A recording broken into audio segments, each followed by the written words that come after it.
Okay देखिए बेटा, आज का हमारा टॉपिक है आइडियल गैस इक्वेशन के बाद का next topic Dalton's law of partial pressure. Dalton's law of partial pressure. सबसे पहले पार्शियल प्रेशर क्या होता है? जो किसी गैस का अपना खुद का प्रेशर होता है, that is called partial pressure. ठीक है बेटा, उसके बाद ये कह रहा है व्हेन द टू और मोर नॉन रिएक्टिव गैसेज, जब दो या दो से ज्यादा नॉन रिएक्टिव गैसेज है, they are enclosed in a vessel, हम उनको एक वेसल में बंद कर देते हैं, तो जो टोटल प्रेशर आता है पूरे गैसियस मिक्सचर का, that becomes equal to the sum of partial pressure of each gas. ये आप सभी को पता है बेटा। ठीक है, मान लो मेरे पास दो तीन गैसेज है, हाइड्रोजन है, ऑक्सीजन है, CO2 है, all of these are non reactive gases. मैंने इन सबको एक कंटेनर में बंद कर दिया, तो जो मेरे कंटेनर का टोटल प्रेशर आएगा गैस का, that is equal to the pressure of each gas.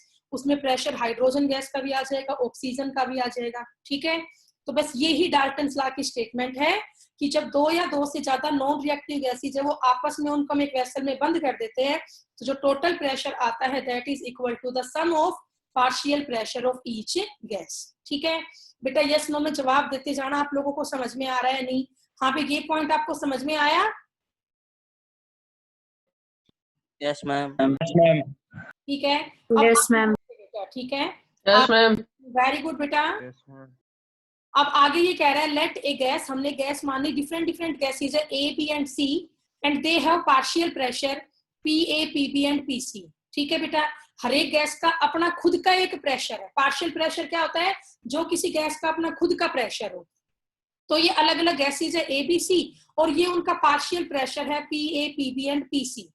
तो जो टोटल प्रेशर आएगा गैसियस मिक्सचर का, the total pressure of gaseous mixture becomes equal to sum of partial pressure of each gas। ये P आपका है total pressure. Total pressure किसके equal है? Partial pressure of A plus B plus C। तो ये आपको line समझ में आ गई? ये स्टेटमेंट है डाल्टन्स लॉ की। कर लोगे? Yes ma'am. ओके, किसी को कोई भी डाउट हो तो उसी टाइम पूछ लेना, मैंने आपको म्यूट नहीं कर रखा है। अब आगे देखिए एप्लीकेशंस। एप्लीकेशंस में क्या है कि डाल्टन लॉ है वो कहाँ कहाँ अप्लाई होता है। तो सबसे पहला बेटा, to determine the pressure of dry gas. आपको पता है ड्राई गैस का मीनिंग क्या है? जिसमें बिल्कुल भी मॉइस्चर ना हो, जो बिल्कुल ड्राई होती हो। तो अगर हमें ड्राई गैस का प्रेशर निकालना है तो उसे निकालने का फॉर्मूला होता है pressure of moist gas.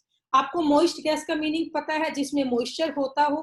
Pressure of moist gas minus aqueous tension, minus aqueous tension. Now what is the aqueous tension? It is the pressure exerted by vapor. It is the pressure exerted by vapors above the surface of liquid. कोई भी आपका liquid है, उसके surface के ऊपर कितने vapours बने हुए हैं, उन वेपर से कितना प्रेशर उसमें क्रिएट हुआ है। आपको पता है जब बेटा पानी गर्म होगा, गर्म होने पर वेपर बनेंगे, उन वेपर से क्या होगा? प्रेशर क्रिएट होगा, वेपर प्रेशर उसको हम बोलेंगे। So what is aqueous tension? It is the pressure exerted by vapours about the surface of liquid. हर एक पॉइंट को आप लोग ध्यान से सुने, क्योंकि आप आज लोग लिख थोड़ी रहे हो बैठ के, आप लोग सिर्फ पढ़ रहे हो। मैं किसी भी बच्चे को अनम्यूट करवा के कोई भी लाइन पूछ सकती हूँ इसका क्या मीनिंग है। तो सभी बच्चे ध्यान से पढ़े। एक भी बच्चा क्लास को लीव करने की कोशिश ना करे कि मैम ने क्वेश्चन पूछना शुरू किया और मैं लीव करूं। बेटा आयुष मेरे पास स्क्रीनशॉट भेज दो। जो भी बच्चा क्लास को लीव करेगा मैं उसके पास भी फोन करूंगी अभी कि कौन कौन बच्चा क्लास को छोड़ के जा रहा है। ठीक है मैम। ठीक है, थोड़े से सिंसियर हो जाओ आप सभी। तो ये फॉर्मूला आप डायरेक्ट याद करें, pressure of dry gas is equal to pressure of moist gas minus aqueous tension. ठीक है, एक्वस टेंशन क्या है? Pressure exerted by vapours about the surface of liquid, इसे हम बोलते हैं एक्वस टेंशन। तो बेटा कुल मिला के जो ये पहली एप्लीकेशन है ना, इसका कोई काम नहीं है, इससे कोई न्यूमेरिकल नहीं बनता है, बस आप जस्ट ये फॉर्मूला याद कर लेना। तो मेन इसमें है इसकी second application, to determine the mole fraction of gas. To determine the mole fraction of gas. तो अभी जो बच्चे स्टार्टिंग से क्लास ले रहे हैं उन्हें थोड़ा बहुत पता होगा what is mole fraction. Mole fraction एक मेथड है to express the concentration, to express the concentration. Chaman, Chaman बेटा सुनाई दे रहा है?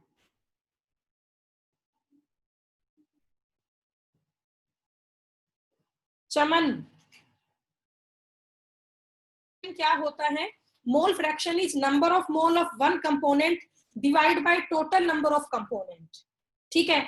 अब देखिए बेटा हमारे पास अलग अलग गैसेज है A, B एंड C, तो उन सब का पार्शियल प्रेशर भी, टोटल प्रेशर क्या होगा, total pressure is equal to partial pressure of A plus B plus C, ये आप सभी को पता है। ठीक है, टोटल प्रेशर जो है P वो किसके इक्वल होगा, partial pressure of A plus B plus C। फिर ये कह रहे हैं, यहां ध्यान से देखिए सभी, तो total pressure P equal to हो गया PA plus PB plus PC। फिर ये कह रहा है बेटा आगे, एप्लीकेशन पहले हमारी ये हो चुकी है, नेक्स्ट हम ये कर रहे हैं। अब यहां तक मैंने आपको समझा दिया है, आगे आप लोग देखिए, ये मैंने आपको बताया था PV इक्वल टू क्या होता है NRT, ये हमने परसों पढ़ा था। It is the statement of ideal gas equation that PV is equal to NRT। ठीक है, अब जो P है, P किसके इक्वल होता है, P is equal to NRT by V। हाँ भाई यही हो जाएगा ना, सब बोलो, ये ठीक लिखा हुआ है, P equal to NRT। Yes ma'am. Okay, अब आगे देखो बेटा, partial pressure of A, PA क्या हो जाएगा, PA equal to NA into RT by V। NA का मीनिंग होता है number of moles of A, तो R कांस्टेंट होगा, T कांस्टेंट होगा, वॉल्यूम कांस्टेंट होगी, नंबर ऑफ मोल ही वेरिएबल होंगे अलग अलग गैसेज के लिए। तो PA किसके इक्वल होगा, NA into RT by V। ऐसे PB किसके इक्वल होगा, NB into RT by V। ऐसे बेटा PC किसके इक्वल होगा, NCRT बाई V। इतना आप लोग समझ गए होंगे। तो जो टोटल प्रेशर P है वो क्या बन जाएगा, total pressure P becomes P equal to, PA की वैल्यू क्या है NART बाई V, PB की वैल्यू क्या है NBRT बाई V, और PC की वैल्यू क्या है NCRT बाई V। तो आपको समझ में आ रहा होगा इन तीनों में क्या कॉमन है, RT बाई V। तो मैंने RT बाई V को कॉमन ले लिया, तो P इज इक्वल टू क्या आ गया, NA plus NB plus NC। P is equal to NA plus NB plus NC। ठीक है, हाँ भाई यहां तक आपको समझ में आया, RT बाई V कॉमन ले लिया, तो टोटल P इक्वल टू आ गया NA plus NB plus NC। अब आप देखिए जो मोल फ्रैक्शन होता है, ठीक है बेटा, मोल फ्रैक्शन को हम लोग लिखते हैं स्मॉल a से। मोल फ्रैक्शन को हम किससे रिप्रेजेंट करते हैं, स्मॉल x से, सॉरी बेटा। तो XA का मीनिंग है mole fraction of A। XA का मीनिंग क्या है, मोल फ्रैक्शन ऑफ A। तो XA को निकालने का फॉर्मूला है PA by P, PA by P। अब ये PA क्या होता है, partial pressure of A। PA क्या होता है, पार्शियल प्रेशर ऑफ A, और ये वाला P आपका क्या है, टोटल प्रेशर है। तो XA इक्वल टू क्या हुआ, PA बाई P हुआ, partial pressure of A divide by total pressure.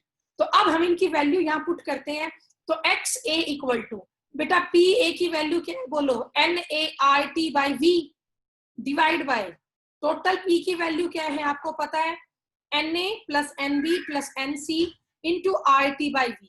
तो आपको पता है RT बाई V, ये तो कैंसिल आउट हो जाएगा, क्योंकि ऊपर जाके V बाई RT हो जाएगा, कट जाएगा।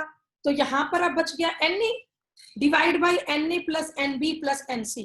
अब जो बच्चा पेपरों की कुछ तैयारी कर रहा है, स्टार्टिंग से पढ़ रहा है, उसको पता होगा NA divide by NA plus NB plus NC, इसको हम बोलते हैं XA। XA का मीनिंग क्या होता है, मोल फ्रैक्शन ऑफ A। तो A का मोल फ्रैक्शन कैसे निकलेगा, number of mole of A divide by number of moles of A plus B plus C। ठीक है, number of mole of A divide by number of mole of A plus B plus C। ठीक है, हो गया। अब इसके आगे आप देखो, XA का फॉर्मूला क्या है, PA अपॉन P। ऐसी XB का फॉर्मूला क्या बन जाएगा, PB बाई P, और XC का फॉर्मूला क्या हो जाएगा, PC बाई P। ठीक है बेटा, ये आपके अलग अलग पार्शियल प्रेशर आ गए हर एक कंपोनेंट के। XA आपका इक्वल आ गया PA बाई P के, XB is equal to PB by P, XC is equal to PC by P। तो जो आपका ये PA है, पार्शियल प्रेशर ऑफ A, ये किसके इक्वल आया, XA इंटू P के। ऐसे PB किसके इक्वल आया, XB इंटू P के। सेम ऐसे PC किसके इक्वल आया, XC इंटू P के। तो ये अलग अलग गैसेज का हमने पार्शियल प्रेशर निकाल लिया। PA का XA इंटू P आया, PB का XB इंटू P, और PC का आया XC इंटू P। तो PA का मीनिंग क्या है, partial pressure of A is equal to XA क्या है, mole fraction of A, into में P आपका क्या है, टोटल प्रेशर, इंटू में P आपका क्या है, टोटल प्रेशर है। ठीक है, तो बताओ बेटा आपको ये बात समझ में आई, फॉर्मूला क्या बना, PA is equal to XA into P। मतलब किसी भी गैस का पार्शियल प्रेशर किसके इक्वल होता है? उस गैस के मोल फ्रैक्शन के इंटू टोटल प्रेशर के। And the pressure exerted bye A gas itself, उसे हम बोलते हैं पार्शियल प्रेशर। तो अब बेटा आप लोग मुझे बताओ, आपको ये टॉपिक समझ में आया? बोलिए बेटा। तो अब आगे देखिए, इसके बाद न्यूमेरिकल। पहला न्यूमेरिकल है ए 2 लीटर फ्लास्क। एक 2 लीटर का फ्लास्क है बेटा, वॉल्यूम आपको दे रखी है 2 litre. It contains 1.6 gram methane. उसमें मीथेन का मास कितना है? 1.6 ग्राम। एंड 0.5 ग्राम हाइड्रोजन, और हाइड्रोजन का मास कितना है? 0.5 ग्राम एट 27 डिग्री सेल्सियस। ठीक है। टेम्परेचर आपको दे रखा है, दो अलग अलग गैसेज का आपको मास दे रखा है, 1.6 ग्राम, 0.5 ग्राम। तो calculate the partial pressure of each gas. तो आपको हर एक गैस का पार्शियल प्रेशर निकालना है, वो कैसे निकलेगा? ठीक है। तो देखिए बेटा, सबसे पहले गिवन आपको क्या क्या है? वॉल्यूम। वॉल्यूम कितनी है गिवन? 2 लीटर। फिर उसके बाद है जो ये स्मॉल m है, स्मॉल m का मतलब होता है गिवन मास। स्मॉल m का मतलब क्या है? Given mass. तो गिवन मास कितना है CH4 का? गिवन मास यहाँ पे दे रखा है, दैट इज 1.6 ग्राम। फिर मोलर मास ऑफ CH4। तो CH4 का मोलर मास कितना होता है आपको पता है? 12 तो कार्बन का मास, और 4 हो गया 4H का मिला के, तो 12 प्लस 4 कितना हो गया? 16 ग्राम हो गया। स्मॉल m का मतलब है गिवन, कैपिटल M का मतलब है मोलर मास। उसके बाद आपको मास ऑफ हाइड्रोजन गैस भी गिवन है। H2 गैस का मास यहाँ पे कितना है बेटा? आप देख सकते हो 0.5 ग्राम गिवन है, 0.5 ग्राम। और H2 गैस का मोलर मास कितना होगा आपको पता है? 2 ग्राम। एक H का 1 होगा तो 2H का 2 ग्राम होगा। फिर देखिए आपको टेम्परेचर T भी गिवन है, कितना? 27 डिग्री सेल्सियस। तो इसे केल्विन में कन्वर्ट कर लो, 27 प्लस 2 73, कितना हो गया? 300 केल्विन। 300 केल्विन। हाँ भाई, यहां तक का आपको समझ में आया बेटा? बोलो। Yes ma'am. ओके बेटा। तो अब इसका सॉल्यूशन करते हैं। हमें ये सब कुछ तो गिवन था यहाँ पे। अब इसके आगे आप देखिए, आप लोगों को ये पता है pressure of CH4, pressure of CH4। ठीक है, ये हमें निकालना है। तो ये कैसे निकलेगा? मोल fraction of CH4 into pressure P। अभी करवाया था ना, PA किसके इक्वल था? XA इंटू P को। तो मान लिया मेरी ये A गैस मीथेन है, तो PA equal to XA into P। अब X का मीनिंग क्या होता है? Mole fraction. तो हमें यहाँ किसका मोल फ्रैक्शन निकालना है? मीथेन का। तो मोल फ्रैक्शन ऑफ मीथेन कैसे निकलेगा? Number of mole of methane divide by number of mole of methane plus number of mole of hydrogen. ठीक है बेटा, ऐसे हम किसी भी गैस का मोल फ्रैक्शन निकालते हैं। जिस भी गैस का निकालना है ऊपर तो उसके मोल divide by total number of moles. Okay, तो नंबर ऑफ मोल CH4 के निकालने हैं। तो आप देखिए बेटा कैसे निकलेंगे। पहले number of mole of CH4 निकालो। CH4 का पिछले पेज में था ना, गिवन मास कितना है? आप लोग देखिए, ये था 1.6 ग्राम और मोलर मास क्या था? 16 ग्राम। तो 1.6 बाय 16, 1/10 आ गया। 1/10 मीन्स 0.1 आ गया। ये नंबर ऑफ मोल आ गए मीथेन के। ऐसे नंबर ऑफ मोल किसके निकालने? हाइड्रोजन के। तो पिछले पेज में था हाइड्रोजन का गिवन मास कितना था? 0.5 ग्राम, और मोलर मास कितना है? 2 ग्राम। तो 0.5 बाई 2, ये 1.1/4 आ गया, मतलब 0.25 ग्राम मोल्स आ गए। तो ये हमने नंबर ऑफ मोल निकाल दिए मीथेन के भी और हाइड्रोजन के भी। अब ये वैल्यूज यहाँ पुट कर दो। तो मोल फ्रैक्शन निकालना है मीथेन का। तो मीथेन के नंबर ऑफ मोल कितने आए? 0.1 डिवाइड बाय 0.1 प्लस 0.25, दोनों के नंबर ऑफ मोल ऐड कर दिए। तो 0.1 प्लस 0.25 कितना हो गया? 0.35 हो गया। तो ये सोल्व किया, पॉइंट कैंसिल किया, तो क्या आ गया? 10/35। इसका मीनिंग क्या है? 2/7, 5 2 जा 10, 5 7 जा 35 हो गया। तो ये 2/7 आ जाएगा। ये आपका क्या आया बेटा? 2/7। तो मोल फ्रैक्शन ऑफ मीथेन तो हमने निकाल लिया 2/7। 2/7 को सोल्व करोगे तो ये 0.285 आएगा। क्या आएगा? ये 0.285। अब आप लोगों ने ये बात चैप्टर 1 में पढ़ी होगी कि जो सम ऑफ मोल फ्रैक्शन होता है that is equal to unity 1। हमेशा जो मोल फ्रैक्शन का सम है वो किसके इक्वल होता है? 1 के इक्वल होता है। तो मोल fraction of CH4 plus mole fraction of H2 दोनों मिला के किसके इक्वल है? 1 के। तो अब हमें मोल फ्रैक्शन H2 का और निकालना है, तो 1 में से क्या माइनस कर दो? मोल फ्रैक्शन ऑफ CH4।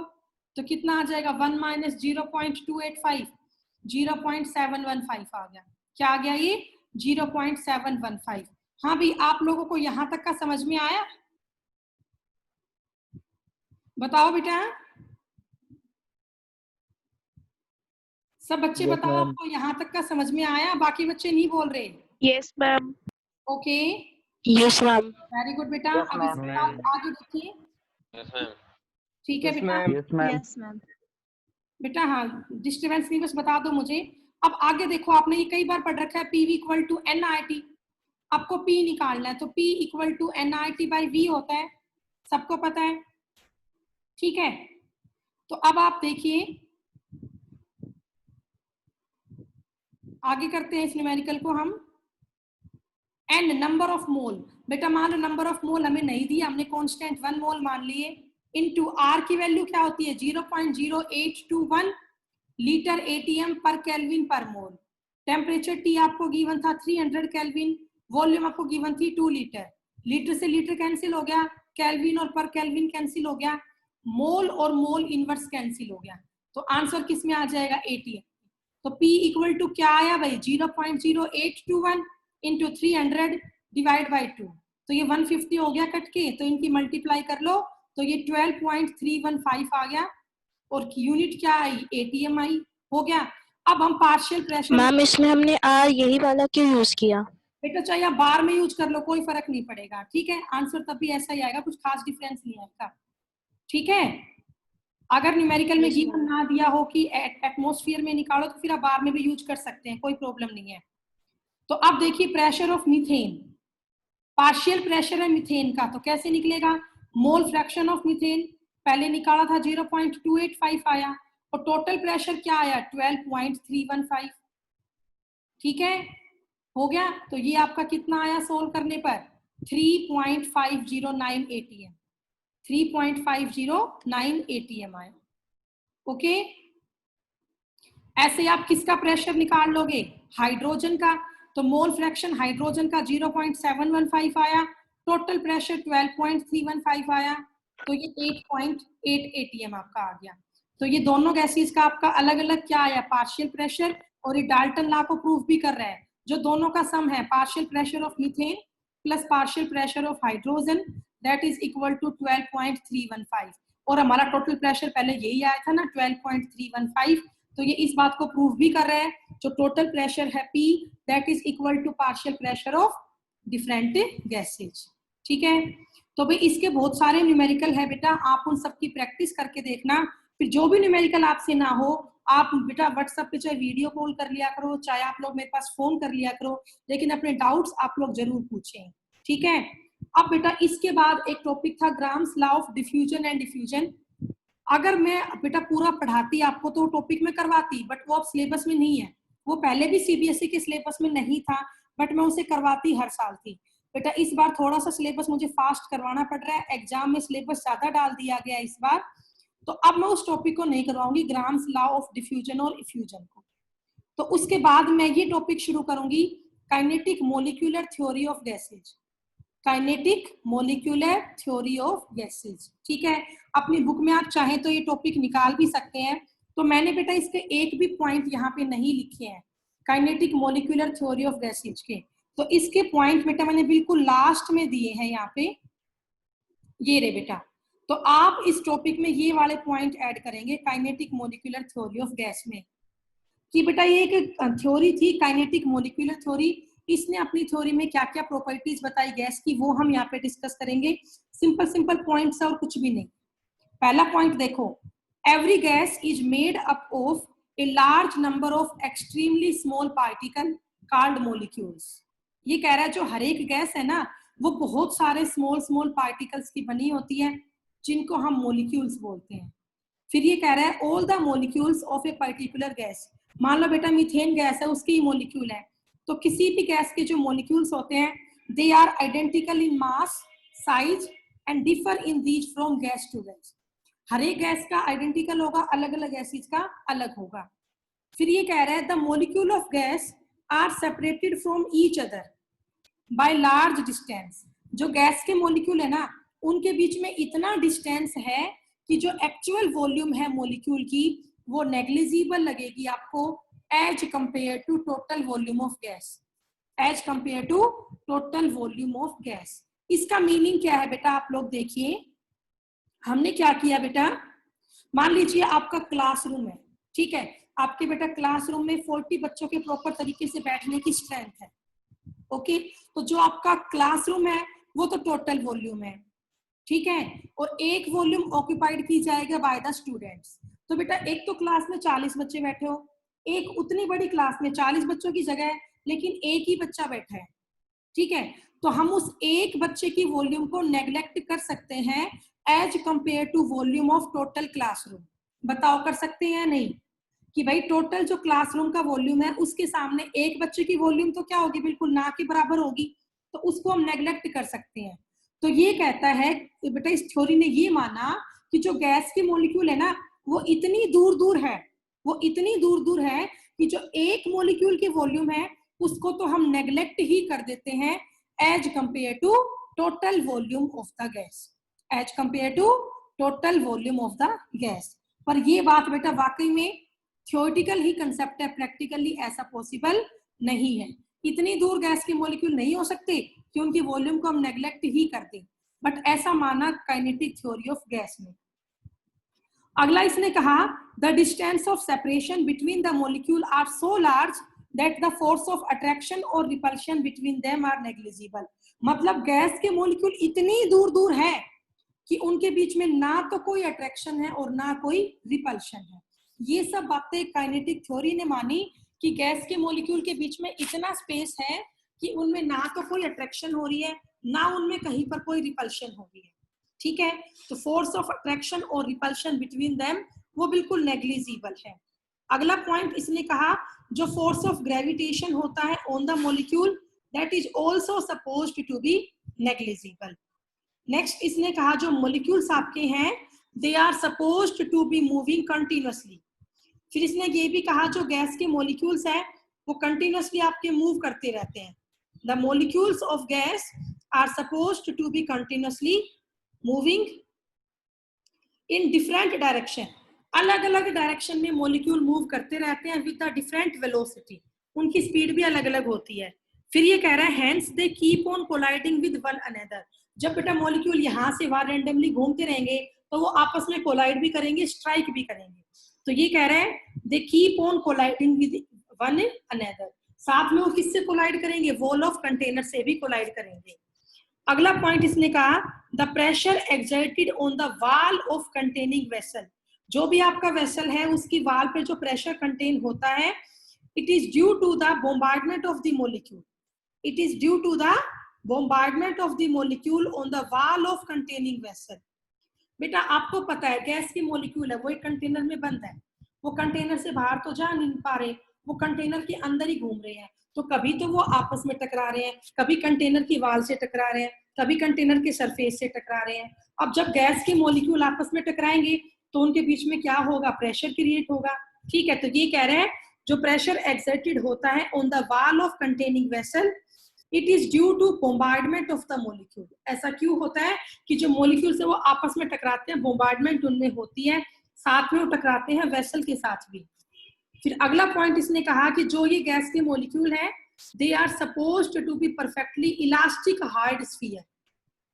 उसने गैस के मॉलिक्यूल को बिल्कुल एक हार्ड स्फीयर की तरह माना, ठीक है, कि एक इलास्टिक हार्ड स्फीयर है और इनके बीच में कोई भी एनर्जी है वो वेस्ट नहीं होती जब molecule collide with one another और with the wall of the vessel. ये कह रहे हैं जो आपके गैस के मॉलिक्यूल है they are like as a elastic hard sphere, और जब ये आपस में टकराते हैं या वॉल ऑफ कंटेनर से टकराते हैं तो इनके बीच में कहीं पर भी कोई एनर्जी वेस्ट नहीं होती है। ठीक है। एनर्जी का सिर्फ ट्रांसफर होता है from one atom to another atom, ताकि सारे एटम कंटिन्यूअसली घूमते रहे, बट कोई एनर्जी लॉस यहाँ पे नहीं होती। द एनर्जी हाउएवर में भी transferred, energy is transferred from one molecule to the another on collision. ठीक है। अगर एनर्जी का लॉस होगा फिर तो कुछ देर के बाद क्या है, मॉलिक्यूल मूव करना बंद कर देंगे, लेकिन यहाँ पर मॉलिक्यूल ऐसे हैं जो आपस में सिर्फ एनर्जी का ट्रांसफर करते हैं, लॉस नहीं करते हैं। अगला पॉइंट इसने कहा the molecules are moving with different velocity. अब बेटा जो अलग अलग गैस के मॉलिक्यूल है उनकी वेलोसिटी भी अलग अलग होती है। दे पॉसेस डिफरेंट काइनेटिक एनर्जी। अब जब सबकी वेलोसिटी अलग अलग है, कोई ज्यादा स्पीड से घूम रहा है, कोई धीरे घूम रहा है, अगर सबकी वेलोसिटी ही अलग अलग है तो उनकी काइनेटिक एनर्जी भी अलग अलग होगी। They have different kinetic energy. अब ये लास्ट पॉइंट आपका बड़ा इंपॉर्टेंट है। However, the average kinetic energy of the molecule of a gas, कोई भी गैस मॉलिक्यूल है और जो उसकी एवरेज काइनेटिक एनर्जी होती है, the average kinetic energy of the molecule of gas, it is directly proportional to the absolute temperature of the gas। किसी भी गैस का जो एवरेज काइनेटिक एनर्जी होती है वो डायरेक्टली प्रोपोर्शनल होती है उसके एब्सोल्यूट टेम्परेचर की। Average kinetic energy of gas molecule is directly proportional to the absolute temperature. What is absolute temperature? -273 degree Celsius, मतलब 0 केल्विन। ये मान लिया कि इससे कम तो कोई टेम्परेचर होता ही नहीं होगा। सबसे मिनिमम टेम्परेचर -273 डिग्री सेल्सियस, मतलब 0 केल्विन। बेटा सियाचिन का टेम्परेचर होता है -50 -55, मैं तो -273 कर रही हूँ, तो ये मान लिया कि भाई इससे कम टेम्परेचर की रेंज नहीं होती होगी, उसे हम बोलते हैं एब्सोल्यूट टेम्परेचर। तो ये आपके 7-8 यहाँ पे पॉइंट है kinetic molecular theory of gases का। ठीक है, तो ये आप सारे पॉइंट पढ़ लेना। हाँ भी आपको पॉइंट समझ में आ गए? Yes ma'am. बोलिए बेटा, सब बच्चे जवाब दीजिए। ये हो जाएगा आपका। तो भाई अब ये क्लास यस मैम। ठीक है, इस क्लास का टाइम पूरा हो गया है। अभी एक लिंक। Yes ma'am. ओके बेटा, और ये सारा काम फेयर नोटबुक में एज इट इज कर लेना। ठीक है, तो अभी मैं एक लिंक आपको और सेंड कर रही हूँ।